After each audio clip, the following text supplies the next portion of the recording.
আয়াত ২১।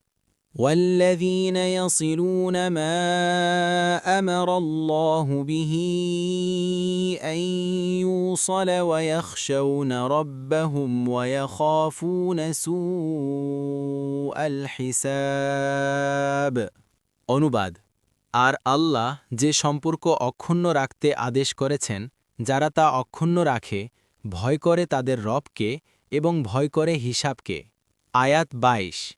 والذين صبروا ابتغاء وجه ربهم وأقاموا الصلاة وأنفقوا مما رزقناهم سرا وعلانية ويدرؤون بالحسنة السيئة أولئك لهم عقبى الدار।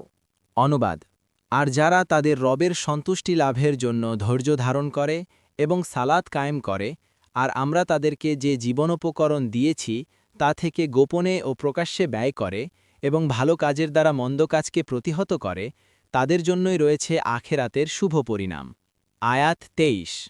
جنات عدن يدخلونها ومن صلح من آبائهم وأزواجهم وذرياتهم والملائكة يدخلون عليهم من كل باب। অনুবাদ। স্থায়ী জান্নাত, তাতে তারা প্রবেশ করবে এবং তাদের পিতামাতা, পতিপত্নী ও সন্তান সন্ততিদের মধ্যে যারা সৎকাজ করেছে তারাও, আর ফেরেশতাগণ তাদের কাছে উপস্থিত হবে প্রত্যেক দরজা দিয়ে। তাফসির। ১ নং ফুটনোটের বিবরণ। পূর্ববর্তী আয়াতে আল্লাহ তাআলা আনুগত্যশীলদের ৯টি গুণ বর্ণনা করার পর তাদের প্রতিদান বর্ণনা প্রসঙ্গে বলেন, তাদের জন্যই রয়েছে আখেরাতের সাফল্য। আয়াতে বর্ণিত দার শব্দের অর্থ এখানে আখেরাত। ফাতহুল কাদির। আর এই আয়াতের প্রথমেই আখেরাতের সাফল্য বর্ণিত হয়েছে যে জান্নাতে আদেনে তারা থাকবে। আদান শব্দের অর্থ স্থায়ী আবাস।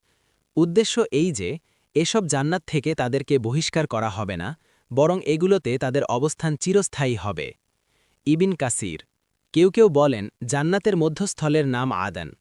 জান্নাতের স্থানসমূহের মধ্যে এটা উচ্চ স্তরের। ফতহুল কাদির। দাহাক বলেন আদান হল জান্নাত নগরীর নাম, যাতে রসুল, নবী, শহীদ এবং হেদায়েতের ইমামগণ থাকবে। মানুষজন থাকবে তাদের চারপাশে, আর অন্যান্য জান্নাতসমূহ এর চারপাশে থাকবে। ইবিন কাসির। ২ নং ফুটনোটের বিবরণ। এরপর তাদের জন্য আরও একটি পুরস্কার উল্লেখ করা হয়েছে, তা এই যে আল্লাহ তাআলার এ নেয়ামত শুধু তাদের ব্যক্তিসত্তা পর্যন্ত সীমাবদ্ধ থাকবে না, বরং তাদের বাপ-দাদা, স্ত্রী ও সন্তান সন্ততিরাও এর অংশ পাবে। শর্ত এই যে তাদেরকে এর উপযুক্ত হতে হবে। এর ন্যূনতম স্তর হচ্ছে মুসলিম হওয়া। ফতহুল কাদির।